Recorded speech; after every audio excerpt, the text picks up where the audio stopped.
This episode is brought to you by Polestar, a car brand designing a future that's 100% electric. Polestar is saying no for all the right reasons. No empty promises, because Polestar turns visions into reality. No greenwashing, because their words are set in stone. No conquering Mars, because Earth is their priority. No compromises, because the planet deserves real action. Get the full story and explore the Polestar 2 at polestar.com. This episode is brought to you by DirecTV Stream.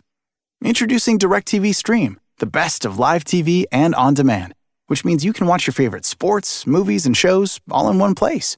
So whether you want to catch the game live or watch the latest blockbuster, they've got you covered. And there's no annual contract. DirecTV Stream. Get your TV together at directtv.com. Requires high-speed internet and compatible device. Content varies by package and location. Restrictions apply.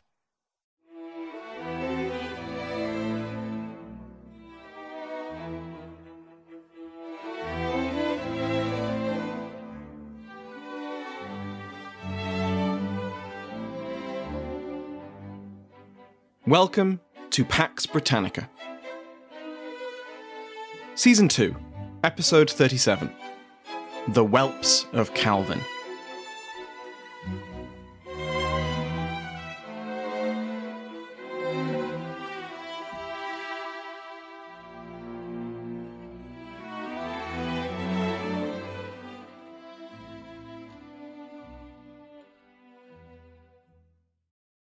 Welcome back to Pax Britannica. I'm your host, Samuel Hume. Before we begin today, I'd like to thank my Patreon House of Lords, which has been joined by a favourite of the King, Frederick, and Fernando, Viscount Campos. Like all of our patrons, they can listen to this and every other episode ad-free. Go to patreon.com/Pax Britannica to find out more. I'd also like to deeply thank Carla Fater for their incredibly kind and generous donation. Thank you so much, Carla. Last time, we saw the English Civil War become a war of three kingdoms, as armies from Scotland and Ireland entered the fray. The Irish troops were really nothing of the sort. They were mostly made up of English and Welsh soldiers who had been sent over to Ireland before the Civil War erupted and had been fighting the Irish rebels, now the Confederacy, ever since. Charles I's cessation of arms with that Confederacy freed up these men to come home and fight for the king. But as we saw, their contribution to the Royalist war effort wasn't great, and in some ways, the cessation was a net loss for Charles. Not only did the reinforcements dry up once Parliament's ships began patrolling the Irish Sea, but many of those soldiers soon deserted or switched sides. The King's deal with the Irish was deeply unpopular. The Scottish intervention was the fruit of the Solemn League and Covenant. In return for promising to reform the Church of England, likely towards the Scottish Presbyterian model, the Covenanter government of the Marquis of Argyll sent an army of 22,000 men into England to fight the king for the English Parliament. But as we will see in this episode, Scotland was not entirely secure. Even as their main army campaigns in the north of England and another large army continue to fight in Ireland, the Royalist cause will wreak havoc in the Northern Kingdom. That havoc will be so wrought by the newly minted Lieutenant Governor of Scotland, the Marquis of Montrose, James Graham. We left him last episode as he was commissioned by the King to return to Scotland and lead a Royalist campaign against the Covenanter government. Lieutenant Governor, the Marquis of Montrose, left Oxford in early March, accompanied by several Scottish nobles who had rejected the Solemn League and Covenant. He gained some support from Newcastle in the form of a small army, but the Earl had his own problems. Montrose's former ally, the Earl of Leven, Alexander Leslie, was rampaging around the north of England with a formidable Covenanter army. Matters almost came to a head at the end of March, when Newcastle and Leven formed up for battle north of Sunderland, but neither side committed to a fight, and so after some skirmishing, everyone went their separate ways. It was a bit embarrassing for everyone involved. Montrose then met someone I wish we knew more about, Captain Frances Dalzell. She was the illegitimate daughter of the Earl of Carnwath, and she appears to have led men into battle, one of the few in this period. Her banner was apparently a naked figure, her family sigil, suspended in a gibbet on a black field with the motto, "I dare." She joined Montrose, along with her father, the Earl of Carnwath, when the Marquess crossed the border at the end of March. Montrose was now on a warpath, and he began his campaign in the Middle Shires. Dumfries, in the southwest of Scotland, was occupied on the 15th of April. Here he was warmly welcomed by the city leaders, but he received none of the support he expected from royalist-leaning notables in the region. Worse than failing to support their king, some Scottish lords who had pledged their support to Charles instead raised forces to aid the Covenanters. After being warned that the Covenanters were sending a large force to crush him, Montrose retreated back into England, to Carlisle, all the while seething that allies had not flocked to support his cause like they'd promised. A mutiny among the English soldiers lent to him by Newcastle meant that the bulk of his small army refused to return to Scotland, leaving Montrose with an even smaller army. But he would do what he could. In the northeast of Scotland, things were slightly different. Once again, we find the Marquess of Huntly, George Gordon, the determined royalist, head of Clan Gordon, and a powerful landowner in the north of Scotland. Huntly and Montrose had been on opposite sides during the First Bishops' War. Montrose had fought Huntly's son, the Viscount of Boyne, at the Battle of the Brig o' Dee, outside Aberdeen. When Montrose captured Aberdeen, Huntly had arrived at the city under Montrose's offer of safe conduct in order to discuss terms, only for Montrose to be overruled by Alexander Leslie, now the Earl of Leven, who ordered Huntly arrested. Montrose was furious at this slight on his honour, and it was just one of the many reasons he found himself opposing his former comrades just a few years later. Montrose and Huntly had now made common cause, and Viscount of Boyne was one of those men who had followed Montrose across the border. Huntly had spent the last year or so being relentlessly squeezed by the Covenanter government. For obvious reasons, he was not trusted. When the Convention of Estates met in the summer of 1643, they summoned him to Edinburgh to join in. With intervention in England looking likely, getting Huntly to the capital and away from his stronghold in the northeast would put a lot of minds at ease. However, Huntly refused on grounds which I have to say are pretty familiar to anyone in modern Scotland. Edinburgh was too expensive. He couldn't afford to stay there, and he was already struggling to pay off his debts. Instead, Huntly proposed what was essentially self-banishment. He would take a retinue of 50 men and travel to France. He could stay out of the Covenanters' hair while maintaining his principles. He was a committed royalist, and yet didn't want to make a stand for his king without support. But Huntly's request to quietly leave the kingdom was denied. He was declared to be in rebellion by the Covenanter government, and on the 1st of February, Charles appointed him his lieutenant in the north of Scotland. Huntly was not entirely innocent in all of this. He was in correspondence with royalists throughout the Three Kingdoms, and he was aware of plans for an uprising and invasion. But it does almost seem like Huntly was being forced into rebellion, against his better judgment, by both Charles and the Covenanters. On the 15th of March, Huntly issued a declaration, which stated his refusal to support an invasion of England with his taxes or his soldiers, and that he would defend himself against any violence from the state. 3 days later, some Gordon men marched into Aberdeen and kidnapped 4 Covenanter burgesses. Whether Huntly gave the order himself, or if this was his followers trying to force his hand, is unclear. If it was the latter, poor Huntly is getting dragged kicking and screaming into a fight. The day after the raid on Aberdeen, he issued another declaration, calling those 4 burgesses seditious fomenters of dangerous distractions, and then he offered to release them. Again, was this Huntly justifying a show of strength against the closest Covenanter authority, or was he trying to put out the fire his followers had started against his wishes? Whichever was the case, 3 days after that, on the 24th of March, Huntly marched in force on Aberdeen and took it. The city was ransacked for supplies, and many of the ships in the harbour were seized for the king. Whatever his willingness or unwillingness, Huntly raised his banners for the king and called for allies to join him. But just as in the borders, these allies were few and far between. His initial force of around 1,200 men grew very little, and Huntly could only look south with worry. Well, he could have done more than that, and many of his followers urged him to take the initiative. Instead, Huntly sat in Aberdeen as Argyll gathered a force and marched to confront him.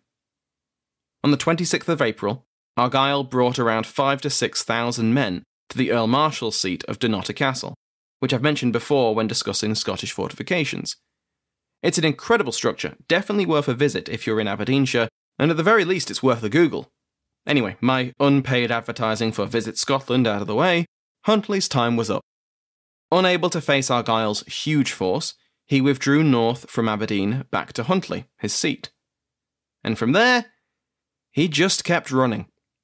He sailed across the Moray Firth, landed in Sutherland, and took refuge in Strathnatha. This is almost as far north as you can get while staying on the mainland. There were dozens of lochs, rivers, and miles of highland between there and Inverness, putting him well out of danger. It would take a committed effort by the Covenanter government to get to him, and they really had better things to do. Huntly will sit in Strathnatha until October 1645. While Montrose will have his year of victories, Huntly will have a Sutherland sabbatical. Back down south, the Earl of Newcastle lent Montrose a small army, 2,000 infantry and 500 cavalry, and sent him to attack the Northumberland fortress of Morpeth. This was essentially a diversion. Once Morpeth was captured, either Leven would return north to secure his rear, or Montrose would continue his march north into Scotland. Either would be acceptable, both required Morpeth to be captured. Montrose's army arrived at Morpeth and quickly drove the defenders into the castle, while the surrounding town was secured. For the next 19 days, Montrose besieged the castle, which was garrisoned by Scots, and after the skillful placement and targeting of his artillery breached the walls, the castle was taken by storm. Montrose offered very generous terms to the garrison. They were allowed to go free, but only after they swore oaths never to take up arms against the king again. The ordinary soldiers were disarmed, and Montrose explained to the officers exactly how Argyll and Hamilton had led Scotland astray with their ambitions. Morpeth's fall forced Leven to send forces back to deal with it. Montrose captured another fortress in South Shields, but was then summoned to attend Prince Rupert. He met with the Prince of the Rhine and declared to him, "Give me 1,000 of your horse, and I will cut my way into the heart of Scotland." Rupert, who had just been badly mauled at the Battle of Marston Moor, more on that another time, said no. Worse, he took Montrose's army off him. He needed it, in his mind, more than Montrose did. The Lieutenant Governor and Captain General of Scotland had no army. Montrose took stock of his situation. It seemed to him that Covenanter control over the southern lowlands was too strong for local royalists to risk supporting him. Not only that, but as Dumfries and Morpeth had made clear, the main Covenanter army was too close for comfort. Any victories in the borders could be reversed if Leven ordered his army back. A reprieve for the English royalists, no doubt, but only a temporary one. Montrose would aim further afield. Despite Huntly's poor showing, the Highlands and the northeast remained the most fertile royalist ground in Scotland. Neither Covenant had been warmly welcomed in these regions. If Montrose could reach those areas, somehow passing through the Covenanter-controlled lowlands, things might look up. So with supreme self-confidence, in August 1644, Montrose crossed the border in disguise. He went with just 2 companions, and within a year, he would bring the Covenanter government to its lowest point yet. After 4 days of riding, Montrose arrived at Strathearn. This was Graham country. Here, he received a letter from one Alistair MacColla, and he sent news which justified Montrose's bold and, some would say, reckless decision to enter Scotland pretty much alone. Alistair MacColla was a man straddling 2 worlds. He's also known as Alexander MacDonald, and both names, one Gaelic, one Anglo-Scots, illustrates that neatly. MacColla was the son of a middling lord in the fracturing MacDonald kinship. His father had emerged from an internal succession dispute, fanned by their rivals the Campbells, with the small island domain of Colonsay in the Hebrides. Young MacColla would have spent time with his kinsmen in Ulster, building on the generations-long ties between the Gaelic Irish and the Gaels of the Highlands and Islands. Just as a reminder, the MacDonalds of the Isles were closely related to the MacDonalds of Antrim, to the point that I've seen the two names used interchangeably. To match the reputation which MacColla will earn in the 1640s, his early childhood was reimagined with endless omens of his strength and brutality. Here's a few, just for fun. When he was born, every sword in the house slipped from their scabbards and every gun broke. His own father considered drowning the babe, convinced his son would grow up to commit atrocities. As the boy grew, he ate toads, and he was so tall and strong that even as a youth he could tear the feet off of bulls and held them by their horns with one hand to decapitate them with the other in a single stroke. Oh, and the axe he used was meant for two hands and he could hold it with one. He was a beast, a monster, or so the tales say. Another legend, later in his life, claims that when it was declared that the command of an army would go to the warrior with the strongest arm, he raised his sword in his right arm and declared, "This is it." When asked for the warrior with the next strongest arm, he raised his left. When the political crises of the 1630s and 40s hit, his father and two of his brothers were imprisoned by the Earl of Argyll during the Bishops' Wars to retaliate against the Earl of Antrim's willingness to fight the Covenanters in return for Campbell land. MacColla and another brother escaped to Ireland, and in a few years joined a regiment raised to fight the Irish rebels. But MacColla was Catholic, and within a few weeks he resolved to defect. In an ambush on his supposed allies, MacColla led a Catholic force to victory against their Protestant former comrades, who outnumbered them 3-1. MacColla then went on a rampage, capturing town after fortress throughout Antrim. MacColla's victories dried up once the Covenanter force under Monroe arrived. He may have been as strong as 10 men, or the spawn of Satan, but it outnumbered anything he could muster, and so he withdrew to Donegal. But when the Earl of Antrim recruited 1,600 men from among his tenants and the MacDonalds, MacColla was chosen to lead them. He was a loose cannon, a maverick, but he was the best damn Campbell killer on the force, or something like that. MacColla was only vaguely royalist. He was certainly a devout Catholic, and his army was described as crusaders by the papal nuncio in Ireland. But MacColla wanted to kill Campbells. Not only was he raised with a traditional hatred for the Campbells, but he had ample personal experience. His father and brothers remained captives of Argyll, and it was a Campbell regiment which occupied the MacDonald lands in Antrim. MacColla sailed from Ireland on the 27th of June, 1644, and en route to Scotland, captured 3 ships, and then captured 2 castles in the Hebrides. When MacColla landed on the mainland, a terrible explosion was heard. Now, whether this is yet another embellishment of MacColla's life, or actually happened and was some kind of thunderclap, I'm not sure, but the Catholic priests in their party recorded it as an omen, a warning to the, quote, whelps of Calvin, that, quote, a cruel, savage, and foreign enemy had invaded the country.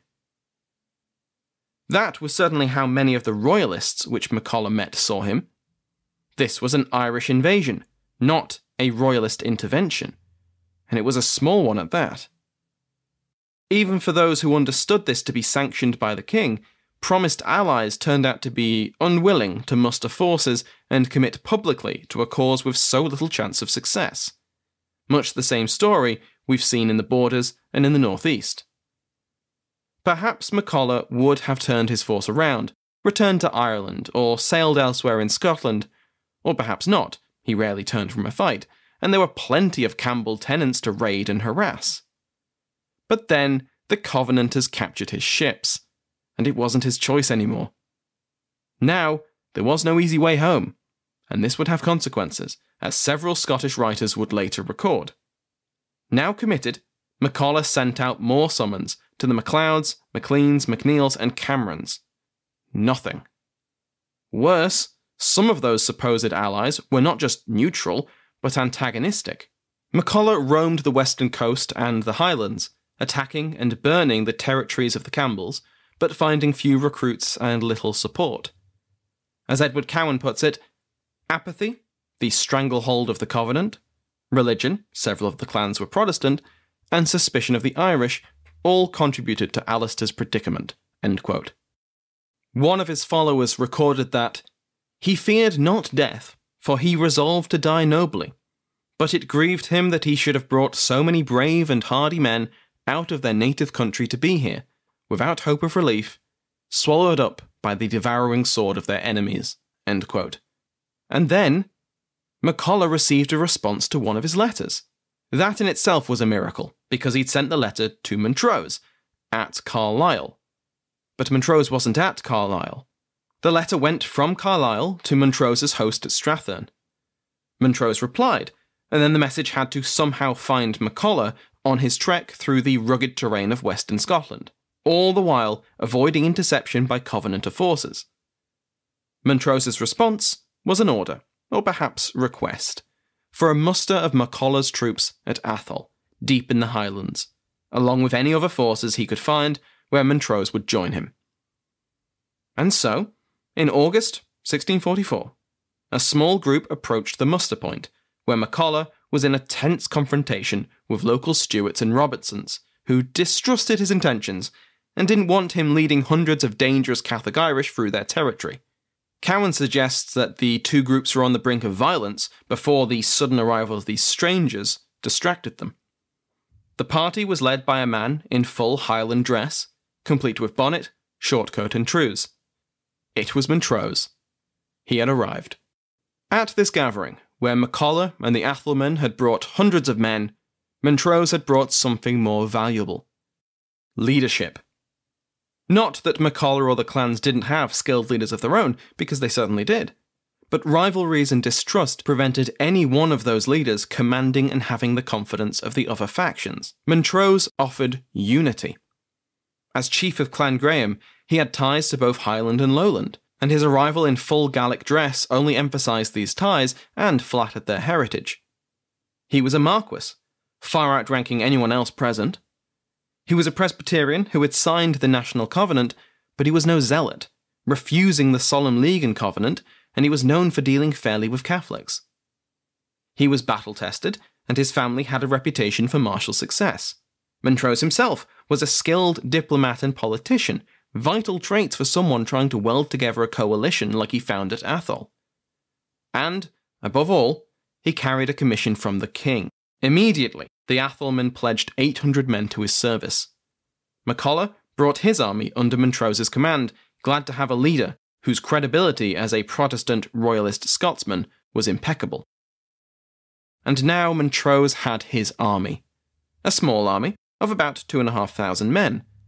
But it was a powerful core of veterans who knew how to campaign in rough terrain, to live off few supplies, and they were strongly motivated. Now Montrose declared himself in Scotland.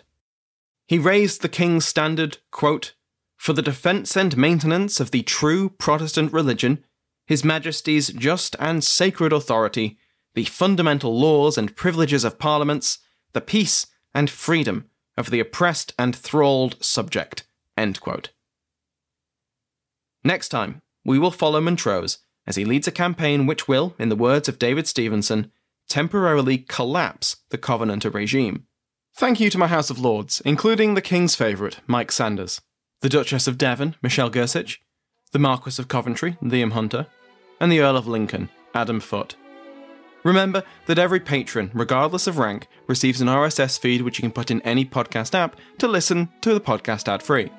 Thank you to everyone who supported me on Patreon, left a review, or told a friend about the podcast. Thank you to Sounds Like an Earful for the interval music used in today's episode, to my entire House of Lords, and to you for listening.